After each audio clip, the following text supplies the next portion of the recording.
I got a feeling that tonight's gonna be a good night. Catherine, merci de me recevoir ce matin chez toi pour parler de ce bouquin de Tony Robbins, L'éveil de votre puissance intérieure, qui t'a beaucoup plu. Qu'est-ce que ce bouquin t'a apporté? Je pense que c'est plutôt de la confirmation. Ça m'a confirmé un certain nombre de choses que j'ai pu, d'une part, vivre et expérimenter dans ma propre existence. Et en même temps, ça me confirme aussi des approches que j'ai dans mon activité de coaching avec mes clients. Parce que c'est une conviction, une intime conviction que j'ai, qu'on a tous ce potentiel intérieur et qu'on arrive ou pas à exprimer à un moment de sa vie, dans certaines circonstances, qu'elles soient personnelles, professionnelles. À partir du moment où on arrive à toucher à cette essence, à l'être profond qu'on est, et qu'on arrive à identifier ce pourquoi on est là, toute notre vie finalement se déroule avec tout son sens. Est-ce que tu voudrais nous illustrer par rapport à ton activité à toi de coach, un point que tu as pu lire ou retrouver dans ce livre, quelque chose que tu vis dans ton quotidien? Les croyances. Les croyances qui sont ou qui permettent soit de créer, soit de détruire. Parce que soi-même c'est difficile d'aller travailler, d'aller identifier sur ces croyances et d'aller travailler pour transformer ces croyances bloquantes en croyances développantes, c'est pas facile. En début de coaching, en général, c'est là-dessus qu'on travaille, c'est d'aller identifier les peurs et les croyances qui ne sont jamais qu'une interprétation d'une réalité, mais qui ne sont pas une réalité en soi, et d'arriver déjà à avoir cette nouvelle vision, ce nouveau regard sur son existence, de se dire « et si ce que je croyais n'était pas vrai ? Et si je croyais autre chose, comment serait ma vie ?» Et à partir de là, j'en ai des frissons, c'est le champ des possibles, de tous les possibles. Et peu importe l'environnement extérieur, tout ça, là on parle bien de la puissance intérieure, c'est de revenir à soi. Et c'est parce que je change que mon environnement va changer et va mettre sur ma route tout ce dont j'ai besoin pour révéler mon potentiel en fait. Alors, Anthony Robbins, dans le bouquin, justement, propose des exercices. Des exercices, des questions auxquelles on peut répondre en prenant son petit stylo, donc de manière un petit peu scolaire. Mais est-ce que toi, quand tu fais du coaching, tu commences aussi par ça, c'est-à-dire on s'assied, on prend une feuille de papier et on écrit? Ou est-ce que c'est dans l'échange verbal que ça s'installe? Là, je travaille sur paperboard, c'est par écrit.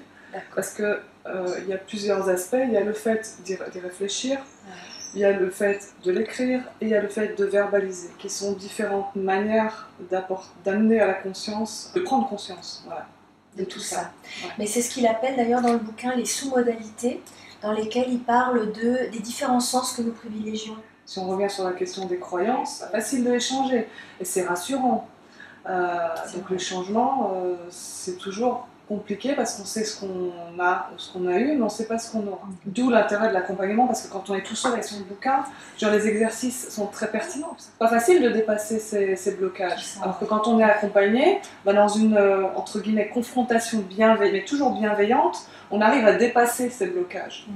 Et c'est là où on avance. Et pour revenir sur la question du ressenti, parce qu'on a, comme je disais, cet équilibre cerveau gauche, cerveau droit, et on a notre société, le système qui nous canalise sur ce cerveau gauche, mais à un moment d'aller se reconnecter à soi-même et d'aller identifier, tiens, ces croyances, mais qu'est-ce qu'elles me font? Comment est-ce que je les vis, mais intérieurement, comment je les ressens? Ça, c'est toute l'approche que je propose par la sophrologie calcédienne. Comment est-ce que je ressens, comment ça agit à l'intérieur? Si on parle simplement du stress, parce que quand on est dans un changement, du stress, que ce soit un changement subi ou voulu, qu'on le veuille ou non, il y a un stress. Mais comment ce stress il agit? Comment je détecte ces signes physiques? À partir du moment où je détecte les signes physiques, ça veut dire que je peux les anticiper et donc je peux agir. Et donc je deviens acteur de mon mieux-être. Oui, alors il y a la notion des valeurs aussi, dont parle Anthony Robbins, parce que tout ce qui est valeur est intimement lié à la notion de sens. Finalement, dans l'accompagnement que j'ai des personnes, je vais à l'envers de ce qui se fait habituellement, c'est-à-dire que je pars du projet de vie, donc je pars de la mission de vie. Pourquoi est-ce que je suis là? Dans quel sens? Pourquoi faire? Voilà, pourquoi faire?